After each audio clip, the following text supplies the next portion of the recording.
নমস্কার প্রিয় দর্শক শ্রোতা মণ্ডলী, সমাচার ত্রিপুরা চ্যানেলের পক্ষ থেকে নিয়ে শুভেচ্ছা এবং ভালোবাসা। আমি ডক্টর এস.পি. গোস্বামী প্রত্যেক দিনের মতো আপনাদের সামনে এলাম হোমিওপ্যাথি নিয়ে আলোচনা করব। আমি অনেকগুলো রোগ সম্পর্কে আপনাদের জানিয়েছি, আর ঔষধ অনবরত বলেই যাচ্ছি।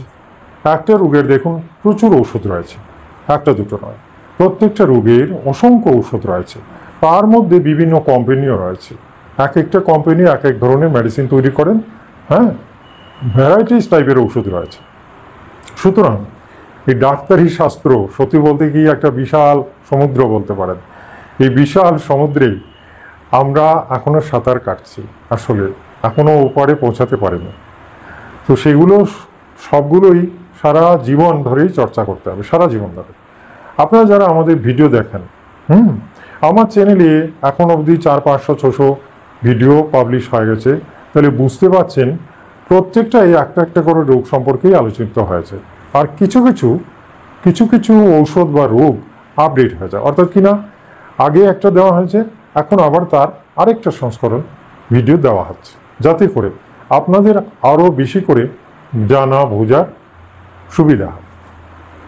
আজকে আমি যে রোগটা নিয়ে আলোচনা করতে যাচ্ছি এটারও ভিডিও কিন্তু অলরেডি দেওয়া আছে, বেশ কয়েকটা ভিডিও দেওয়া আছে, কিন্তু আজকে আমি এই রোগের জন্য যে ওষুধটা বলবো সেটা সম্পর্কে কিন্তু কিছু বলা হয় না। আজকে নতুন সংযোজন, সেই রোগের নতুন সংযোজন।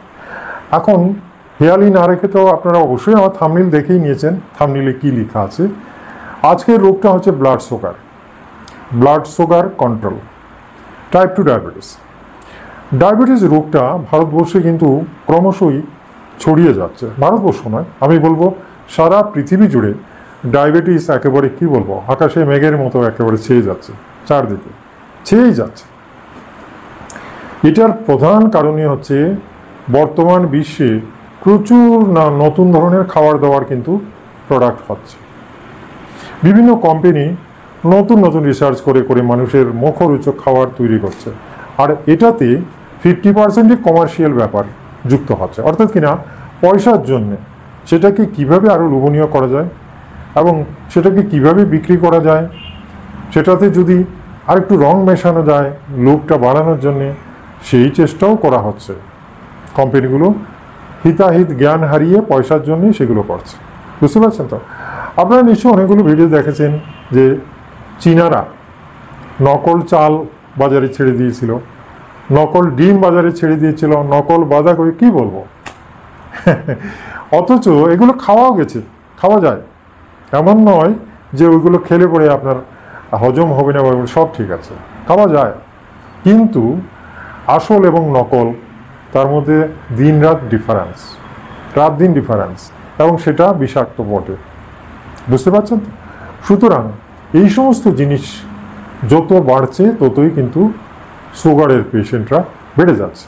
সুগারের পেশেন্ট প্রচণ্ড বেড়ে গেছে, এবং এই সুগারের পেশেন্ট কিন্তু সারা বিশ্বব্যাপী। আমাদের ভারতে প্রচুর সুগারের পেশেন্ট রয়েছে। আগে বলা হতো যে যাদের একটু টাকা পয়সা হয়ে গেছে তাদেরই সুগার হতো, কিন্তু এখন দেখা যাচ্ছে কি গরিবদেরও হচ্ছে। আগে দেখা যেত একটু বয়স্ক লোকদের সুগার হচ্ছে, এখন দেখা যায় বাচ্চারও হয়ে গেছে, একদম 10 বছর 12 বছর 16 বছরের বাচ্চা ছেলে মেয়েদের সুগার হয়ে গেছে। তাহলে বুঝতে পারছেন কি ব্যাপার। তো আমি বলবো যাদের কম এজ অথচ সুগার হয়েছে তাদের তো ওই যে খাওয়া দাওয়ার যে সমস্যা, একেবারে মচমচে পুচপুচে কুরকুরেছে, এটা ওটা বাজারে প্রচুর জিনিস পাওয়া যায়। সুগারের প্রধান উৎস হচ্ছে চিনি এবং মিষ্টি বা সুইট বলতে পারেন, সুইট প্রোডাক্ট। দ্বিতীয় হচ্ছে আলু একটা প্রচণ্ড ফ্যাট জাতীয় জিনিস। আলু খেলে পরে মানুষ মোটাও হয়ে যায়, এটা দেখা গেছে। এই আলুতে প্রচণ্ড সুগার বাড়ার জিনিস রয়েছে, আর চিনিতে তো আর বলে লাভ নেই, চিনিতে 100% সুগার বাড়ার জিনিস রয়েছে। এরকম প্রচুর জিনিস বাজারে আছে যেগুলোতে চিনি ব্যবহার করা হয়, একেবারে কোল্ড ড্রিঙ্কস থেকে শুরু করে। কোল্ড ড্রিঙ্কসের মধ্যে তো আর বলে লাভ নেই, সবচেয়ে বেশি সুগার কোল্ড ড্রিঙ্কসে। এবং গ্লাইসেমিক লোড যেটা, অর্থাৎ কিনা গ্লাইসেমিক লোড বলতে যে জিনিসটা বোঝায় সেটা হচ্ছে যে একটা জিনিস খাওয়ার পরে কত তাড়াতাড়ি সেটা রক্তে মিশে যায়, সেটাই হচ্ছে গ্লাইসেমিক লোড। তো গ্লাইসেমিক লোড, প্রচুর খাদ্য আছে যেগুলোতে গ্লাইসেমিক লোডের পরিমাণ ভীষণ, সেগুলোর মধ্যে এই শরবত যেটা কোল্ড ড্রিঙ্কস, এটা সবচেয়ে প্রধান। আর লিকুইড জিনিস তো খাওয়ার সাথে সাথে ব্লাডের সঙ্গে মিশে যায় এবং তাতে চট করে সুগার লেভেল বেড়ে যেতে পারে। তো এটা তো এখন কি বলবো, যে কোনো দোকানে দেখবেন একেবারে সার বেঁধে কোল্ড ড্রিঙ্কস। এই যে গরম পড়েছে, কোল্ড ড্রিঙ্কস খাওয়ার জন্য লোকেরা পাগল, খালি কোল্ড ড্রিঙ্কস খেতে ভালো লাগে, তৃষ্ণা মিটে, বুঝতে পারছেন তো? ভীষণ না হয় দেখুন হঠাৎ করে দেখলেন আখের রস, আখের রসের মধ্যে তার বলে লাভ নেই, শুধু গ্লুকোজ আর গ্লুকোজ, মারাত্মক ব্যাপার। তো কজন খেতে পারবে না। বাকি রইল মিষ্টির দোকান। মিষ্টির দোকানে চোখ গেলেই দেখবেন 90% প্রোডাক্টই মিষ্টি, অর্থাৎ চিনি মেশানো। মিষ্টির নামই তার মিষ্টি, সব মিষ্টি, রসগোল্লা এটা ওটা মানে সব মিষ্টি, এখানে নুন তার কোনো কারবার নেই।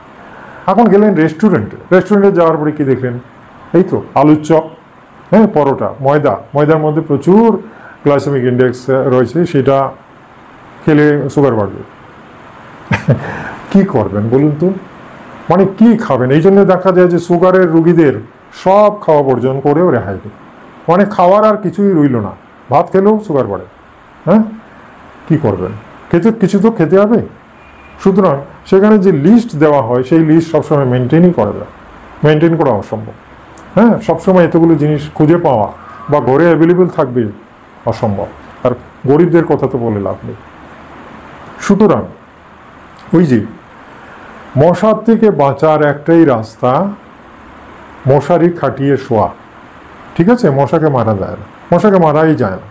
মশা পৃথিবী জুড়ে মশা, ঠিক তেমনি সুগারটাও পৃথিবী জুড়ে। মশারি খাটিয়ে মশার থেকে যেভাবে বাঁচা যায় না, ঠিক তেমনি ওই খাওয়া দাওয়া চারদিকে ছড়িয়ে আছে, এটাকে অ্যাভয়েড করা যায় না। মশারি খাটিয়েই শুতে হবে। দ্যাট ইজ যতটা সম্ভব অ্যাভয়েড করতে হবে বিভিন্ন খাদ্য, তাহলেই নিজেকে রক্ষা করা সম্ভব।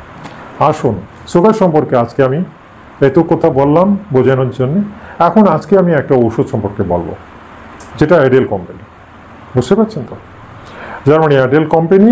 এই ওষুধটার নাম হচ্ছে Adel 18 glucorect drop. Adel 18 glucorect drop. কীভাবে খাবেন? এই ওষুধটা 15 ফোঁটা করে দিনে 3 বার করে খাওয়া যায়। আধা কাপ জলে মেশাবেন, আধা কাপ জলের মধ্যে 15 ফোঁটা মিশিয়ে দিনে 3 বার করে খাবেন। একেবারে ফাইলটার গায়ে লেখা আছে অ্যাডেল 18 গ্লুকোরেক্ট ড্রপ। এটা ডায়াবেটিস রোগীদের জন্য একটা আশীর্বাদ, এবং এটা কন্টিনিউ যদি অনেকদিন খেতে পারেন দেখবেন সুগার থেকে অনেকটা কমে যাবে। এর সাথে ডায়েট কন্ট্রোল করতে হবে। আমি অনেক ভিডিওতে বলেছি, glycemicindex.com একটা আছে, গুগল সার্চ করে দেখে নেবেন কী খাদ্যে কতটা গ্লাইসেমিক ইন্ডেক্স রয়েছে। সেটার হিসেব মতো, অর্থাৎ 50 নিচে হতে হবে, 30-40 হলে ভালো, আর 50 আপ সবগুলোকে বাদ দেবেন। একেবারে দেখবেন মিষ্টি, কী বলবো, একেবারে কলা থেকে শুরু করে অসংখ্য জিনিস আছে, কটার নাম আমি বলবো, এই জন্য কিছুই আর বলছি না, এটা দেখে নেবেন। এটা অসংখ্য ফল সবজি সবগুলোতে গ্লাইসেমিক ইন্ডেক্স ম্যাক্সিমাম। আলু অ্যাভয়েড করতে হবে, মিষ্টি আলু অ্যাভয়েড করতে হবে। এছাড়া কি বলবো, কটা বলবো, বলে শেষ করা যাবে। তো সেখান থেকে বেছে কিছু জিনিস আছে যেগুলো খাওয়া যায়, বেগুন টেগুন এগুলো খেতে পারবেন, এগুলোতে গ্লাইসেমিক ইন্ডেক্স খুব বেশি নেই।